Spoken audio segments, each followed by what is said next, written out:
শহীদ আবু সাইদের বাংলাদেশে কোনো ভেদাভেদ নেই বলে জানিয়েছেন অন্তর্বর্তীকালীন সরকারের প্রধান উপদেষ্টা ডক্টর মোহাম্মদ ইউনূস।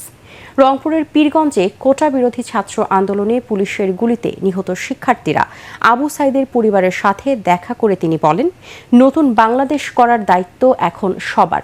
আন্দোলনকালে শিক্ষার্থীদের হত্যার বিচারের আশ্বাসও দেন প্রধান উপদেষ্টা। বিস্তারিত মনিউর রহমানের রিপোর্টে। কোটা বিরোধী ছাত্র আন্দোলন চলাকালে গত 16 জুলাই রংপুরে পুলিশের গুলিতে নিহত হন বেগম রোকেয়া বিশ্ববিদ্যালয়ের ইংরেজি বিভাগের শিক্ষার্থী আবু সাইদ।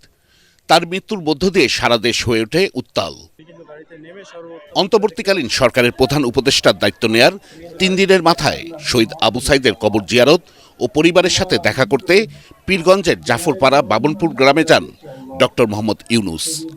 সকাল 11টার দিকে সেখানে পৌঁছে প্রথমে আবু সাইদের কবর জিয়ারত করেন তিনি। পরে সাইদের বাড়ির আঙ্গিনায় তার বাবা মা ও স্বজনদের সান্ত্বনা জানান ডক্টর মোহাম্মদ ইউনূস। এ সময় তার সাথে ছিলেন বৈষম্য বিরোধী ছাত্র আন্দোলনের নেতা আক্তার হোসেন ও সাজ্জিস আলম সহ সমন্বয়কদের কয়েকজন। শোকাহত পরিবেশে সন্তানকে হারানোর কথা জানান শহীদ আবু সাইদের মা। বৈষম্য বিরোধী আন্দোলনের 2 সমন্বয়ক ও অন্তর্বর্তীকালীন সরকারের উপদেষ্টা নাহিদ ইসলাম ও আসিফ মাহমুদকে নিয়ে জাতীয় পতাকা মেলে ধরেন ডক্টর মোহাম্মদ ইউনূস। সাইদের পরিবারের কাছ থেকে বিদায় নিয়ে তার কবরের পাশে দাঁড়িয়ে গণমাধ্যমকে প্রতিক্রিয়া ব্যক্ত করেন প্রধান উপদেষ্টা।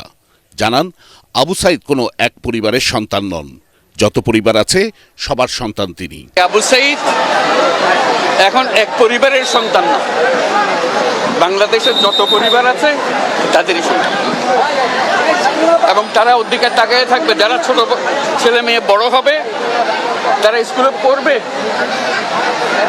আবু সাইদের কথা নিজে নিজে প্রস্তুতি হবে। আমিও ন্যায়ের জন্য লড়ব। আবু সাইদ এখন ঘরে ঘরে, প্রত্যেক ঘরে আবু সাইদ, এবং বাংলাদেশের যত পরিবার আছে সব পরিবারের সন্তান, এবং বাংলাদেশে এখানে জাতি ধর্ম নির্বিশেষে সবারই সন্তান। এটা আবু সাইদের বাংলাদেশ। এই আবু সাইদের বাংলাদেশে কোনো ভেদাভেদ নেই।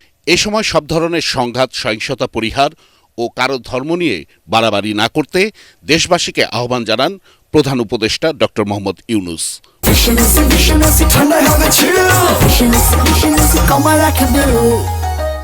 বলেন, আবু সাইদের পরিবারকে রক্ষা করা সবার দায়িত্ব। যে কোথাও কোনো গোলযোগ যেন না হয়, কেউ ধর্ম নিয়ে কথাবার্তা না বলে, কারণ আমরা এই মাটিরই সন্তান, সবাই আবু সাইদ। কাজে এদের সন্তানদের রক্ষা করা জাতি ধর্ম নির্বিশেষে, এটা আমাদের এখন কর্তব্য।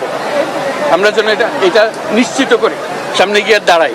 আবু সাইদ যেরকম দাঁড়িয়েছে, আমাদের ওরকম দাঁড়াতে হবে। পরে বেগম রোকেয়া বিশ্ববিদ্যালয় ও রংপুর মেডিকেল কলেজ হাসপাতালে চিকিৎসাধীন আহতদের দেখতে যান ডক্টর মোহাম্মদ ইউনূস। মনিউর রহমান, এটিএন বাংলা।